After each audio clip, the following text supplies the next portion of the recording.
आज के इस वीडियो में हम पीपीएससी का जो पेपर होता है उसमें जो इंग्लिश पोर्शन होता है उसमें जो एमसीक्यूज होते हैं उनकी डिफरेंट कैटेगरीज होती हैं, जिसमें एक कैटेगरी हम पहले स्टडी कर चुके हैं। आज हम दूसरी कैटेगरी स्टार्ट करें जिसमें इंग्लिश के क्वेश्चंस होते हैं, और ये क्वेश्चन की जो टाइप होती है सेंटेंस मेकिंग होती है। जैसे यहाँ पर ये आपको एक सेंटेंस नज़र आ रहा है, ये सेंटेंस दिया हुआ है, 4 ऑप्शंस होते हैं, उसका आंसर होता है। तो मैं क्या करूंगा, आपको इन 4 ऑप्शंस के बारे में बताऊंगा, साथ आंसर भी। और जितने भी क्वेश्चन होंगे ये मोस्ट रिपीटेड एमसीक्यूज होंगे जो पीपीएससी में इंग्लिश के हवाले से बार बार रिपीट होते हैं। और साथ में आपको इसकी एक्सप्लेनेशन भी बताऊंगा कि अगर इस तरह के और भी क्वेश्चन आ जाते हैं, क्योंकि जो रिपीट हो रहे हैं अक्सर उन्हीं के रिलेटेड ही होते हैं। अगर वो सेम टू सेम वर्डिंग ना हो, वर्डिंग चेंज हो, लेकिन क्वेश्चन अक्सर वही पूछे जाते हैं। बाद दफ़ा उनकी स्टेटमेंट थोड़ी इस तरह से चेंज हो जाती है, मतलब न्यू वर्ड्स की एडिशन कर देते हैं कि आप समझते हैं कि कोई नया क्वेश्चन आ गया, जबकि क्वेश्चन वही होते हैं जो मोस्ट रिपीटेड होते हैं। तो एक्सप्लेनेशन के साथ साथ आपको बताऊंगा कि ये क्वेश्चन बनाते कैसे हैं और आपने इन्हें अटेम्प्ट कैसे करना है कैटेगरी वाइज। तो पहले हम कुछ क्वेश्चंस देखते हैं, फिर मैं आपको इनकी कैटेगरीज बताऊंगा कि कौन कौन सी कैटेगरीज हैं जो सेंटेंस मेकिंग में वो लेते हैं। और अगर आप उनको उन कैटेगरीज को अगर एक बार अच्छे से समझ लेंगे तो क्वेश्चन कहीं से मर्जी आ जाए आप उसका आंसर ज़रूर निकालेंगे। तो हम स्टार्ट करते हैं अपने फर्स्ट क्वेश्चन से। तो फर्स्ट क्वेश्चन है, the team members work together to achieve their goals because of their. अब ये क्वेश्चन है, अब यहाँ से आपको पता चल गया होगा कि टीम मेंबर लिखा हुआ है, मतलब कि ये लीडरशिप के कैटेगरी का क्वेश्चन है, या इसके अलावा इसमें टीम मेंबर्स और कहाँ कहाँ होंगे जहाँ पर टीम ज़्यादा होगी, तो लीडरशिप का ही ये कैटेगरी होगी जिसके अंदर ये है क्वेश्चन। तो आगे मैं आपको बताऊंगा कैटेगरी वाइज आप इसे कैसे सॉल्व करेंगे। अभी मैं सिर्फ आपको बताऊंगा कि कैटेगरी कैसे पता चलेगी। तो ये कैटेगरी आपको पता चल गई। अब इस क्वेश्चन को सॉल्व करते हैं। The team members work together to achieve their goal because of their dedication, laziness, confusion, frustration. अब इसका आंसर है डेडिकेशन। अब आप देखें जो टीम मेंबर्स हैं और अगर उन्होंने गोल अचीव करना है तो इसमें से कौन सा आंसर जो है वो बिल्कुल एक्यूरेट होगा। ये मैं पहले एक ट्रिक बता चुका हूँ पिछली वीडियो में भी, कि आपने पहला वो आंसर ढूंढना है जो बिल्कुल इररेलेवेंट हो, मतलब कि एक आंसर जो है इन 4 ऑप्शन में से बिल्कुल इररेलेवेंट होगा, उसे निकाल देना। उसके बाद 3 रह जाएंगे, उन 3 में से 2 करीब करीब होंगे और 2 करीब करीब उन दोनों में आंसर नहीं होगा। इसके अलावा जो एक बचेगा वो आपका आंसर होगा। अब फ्रस्ट्रेशन इसमें बिल्कुल आंसर नहीं बनता। अब कन्फ्यूजन और लेजीनेस ये 2 बिल्कुल करीब करीब हैं। तो इसके अलावा जो अब बचा है वो डेडिकेशन है। तो जब आप प्रैक्टिस करेंगे तो इस तरह भी आप आंसर फाइंड कर सकते हैं। अब इसकी जो एक्सप्लेनेशन है उसमें भी यही लिखा हुआ है, in this context the sentence suggest that the team members were successfully due to their dedication to the task और प्रोजेक्ट। मतलब कि ये टीम मेंबर्स के हवाले से है। अब जो आंसर होगा, और क्योंकि टीम मेंबर्स ने सक्सेस हासिल करनी है, गोल अचीव करना है, तो इसमें से खुद ही आपको पता चल जाना चाहिए कि बाकी के आंसर नहीं बनेंगे, सीधी सी बात है।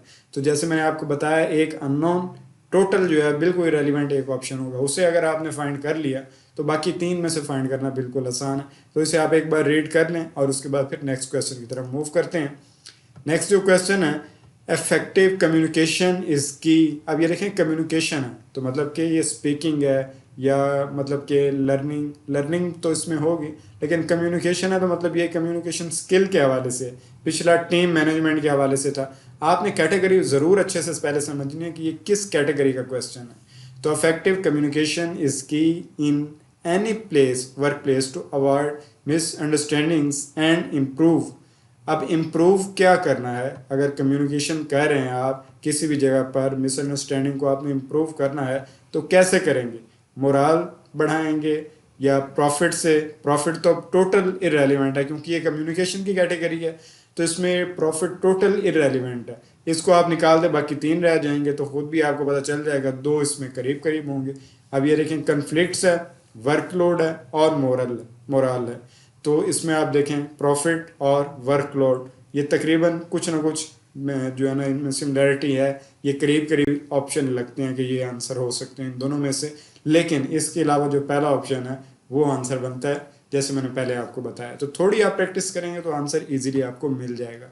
नेक्स्ट क्वेश्चन है, इसके साथ ये एक्सप्लेनेशन दी हुई है, आप वीडियो को एक बार स्टॉप करके इसे पहले अच्छे से रीड कर लें ताकि आपको हर क्वेश्चन की कैटेगरी भी पता चल जाए और उसे सॉल्व करने का तरीका भी पता चल जाए। नेक्स्ट क्वेश्चन है, in this job attention to detail is crucial and even small error could lead to significant. अब इसमें कैटेगरी जो है ये ढूंढना थोड़ा मुश्किल है, लेकिन यहाँ पर वर्ड आ गया जॉब। अब जॉब जो है ये कहीं ना कहीं आपका कोई वर्क प्लेस है जहाँ पर आप वर्क करते हैं, ये उसी के रिलेटेड ही होगा, क्योंकि उसमें इन्होंने लीड का वर्ड भी यूज़ किया है, मतलब स्मॉल एरर्स भी हैं, तो जहाँ आप काम करते हैं उसके अंदर मिस्टेक्स भी आती हैं। तो ये भी कैटेगरी वाइज इसकी एक्सप्लेनेशन में देखते हैं कि ये कौन सी कैटेगरी है। पहले ऑप्शंस देख लेते हैं। अब इनमें भी आपने वैसे ही करना है, एक ऑप्शन टोटली इरेलीवेंट होगा, आपने उससे जब फाइंड कर लिया तो बाकी दो करीब देखने हैं, और उसके बाद एक ऐसा ऑप्शन होगा जो उन दो के अलावा होगा, तो उन तीनों में से एक ढूंढना बहुत आसान होता है। तो यहाँ पर इसका जो आंसर होगा वो कंसिक्वेंसेज होगा, और ये एक्सप्लेनेशन दी हुई है। आप एक बार वीडियो को स्टॉप करके इस एक्सप्लेनेशन को लाजमी रीड करें, ताकि आपको पता चल जाए कि क्वेश्चंस पूछते कैसे हैं और आपने सॉल्व कैसे करने हैं। ये 7 तरीका बताया, अगर मैं एक एक को रीड करूँगा तो बहुत ज़्यादा टाइम लग जाएगा। आपने जस्ट इसे वीडियो को स्टॉप करके एक बार इस सारी एक्सप्लेनेशन को रीड कर लेना, उसके बाद आपने वीडियो को आगे मूव करना है। नेक्स्ट क्वेश्चन की तरफ मूव करते हैं। The company's success can be attributed to its innovative approach and ability to adopt. अब ये क्वेश्चन है कंपनी सक्सेस, मतलब ये भी लीडरशिप के हवाले से ही क्वेश्चन होगा। तो आपने इसमें देखना है कि अब इसमें इन चारों में से कौन सा ऑप्शन बन सकता है। एक ऑप्शन टोटल इरेलीवेंट होगा, जैसे ये रिजिडिटी नज़र आ रहा है, तो ये बिल्कुल अजीब सा लग रहा है, तो इसे आप निगलेक्ट कर दें। बाकी 3 में से आप फाइंड करें। तो आपको क्या आंसर लगता है वो आप पहले देख लें, उसके बाद वीडियो को थोड़ा सा आगे मूव करें। तो इसका वैसे जो आंसर है वो बी ऑप्शन है, जो कि चेंज है। इसके एक्सप्लेनेशन में भी यही लिखा हुआ है, success in business often relies on the ability to adapt to change and embrace innovation. मतलब कि कामयाबी तभी मिलती है जब आप नई चीज़ों को सीखते हैं, अपनी एबिलिटीज़ को बढ़ाकर। तो इसमें जो उन्होंने कॉन्टेक्स्ट लिया है, इसके अंदर मतलब क्या है, चेंज लाना अपने अंदर। अगर आप खुद को चेंज नहीं करेंगे, अगर आप सक्सेस लेना चाह रहे हैं और नई चीज़ों को नहीं सीखते, नई चीज़ सीखेंगे तो जाहिर सी बात है चेंज आएगी। तो ये देखें, इस तरह से अगर आप सिर्फ ये कैटेगरी समझ जाते हैं, कैटेगरी कौन सी है इस क्वेश्चन के अंदर, तो आंसर फाइंड करना मसला ही कोई नहीं।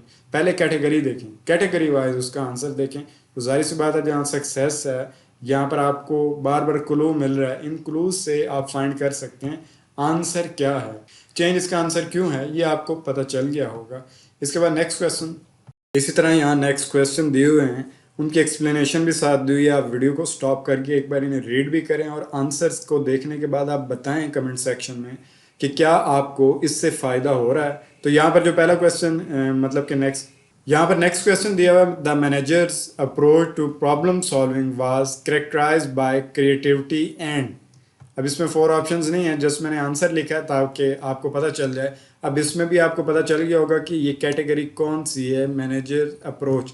मतलब ये प्रॉब्लम सॉल्विंग होगी, तो उसके अंदर मतलब जब आप प्रॉब्लम सॉल्व कर रहे हैं, कोई नई चीज़ आप अप्लाई करते हैं, कोई न्यू प्रॉब्लम आ गया, तो उसमें इनोवेशन चाहिए। इनोवेशन का मतलब ये है कि कोई नई चीज़ ट्राई करेंगे ताकि आपका प्रॉब्लम सॉल्व हो जाए। तो इसके एक्सप्लेनेशन में भी यही लिखा हुआ है, the word innovation compliments creativity in problem solving.